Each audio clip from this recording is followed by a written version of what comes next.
Thank you, Ken Corla. I'm pleased to introduce this bill today, and thank you for the opportunity to do so. It's a bill to provide for the possibility of remote voting for members of these houses.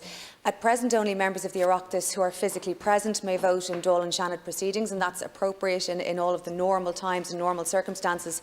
Being a member of Parliament is a huge privilege, and turning up and voting is the most basic part of that.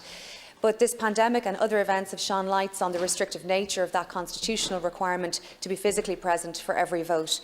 There are at least 3 foreseeable situations in which the option of having remote or proxy voting by these houses would be desirable in the public interest. The first is provision for the operation of the houses during an emergency, such as the pandemic that we've had or any other foreseeable emergency. Provision for members who either are or who become ill or immunocompromised, and making sure that they can continue to participate in the parliamentary proceedings. And also provision for members who have recently had or who have adopted a baby. And we've had lots of talk about maternity or parental leave for politicians over the years, and I'm aware and want to pay tribute to other members before me who have introduced legislation, particularly Deputy Niamh Smith beside me from 2017 and Minister Anne Rabbitte for their work on it. And I'm aware that others are working on ideas, and I pay tribute, of course, to Deputy Holly Cairns also for her work in progress on that. And this bill today is only part of that conversation, a contribution to the conversation. There's clearly more work to be done in collaboration by us all.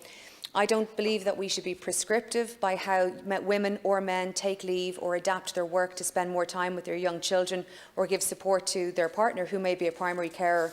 I'd also say that it's sort of horribly paternalistic for us to continue to tell women how to organise their time.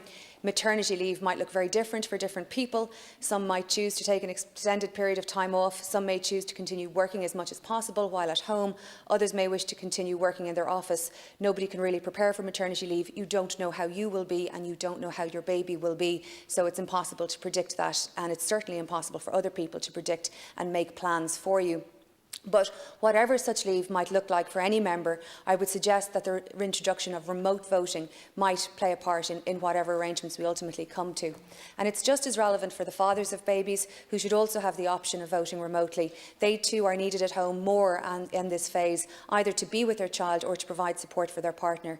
And so I'm so glad today to have the support of my party, but particularly those members of my party who have all recently had babies: Deputy Alan Dillon, Neil Richmond, Minister Martin Hayden, all of whom to whom a degree of flexibility should be acknowledged, at least as an option.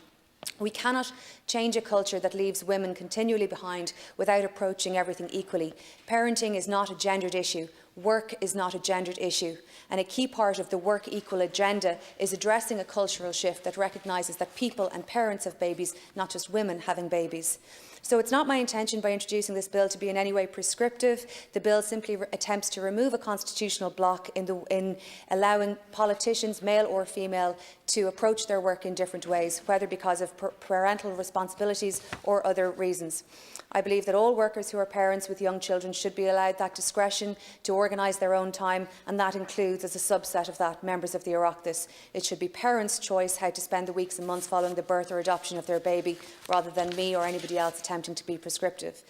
And I focus today on the remote voting issue as a parenting issue because, in some ways it's so obviously a live issue, but it's just as important an issue for members who either are or who may become immunocompromised through illness. And that can happen to any of us who might need to go through chemotherapy or anything else, or indeed those people who would like to seek election to this House who are already immunocompromised. And I think we can do more to be inclusive.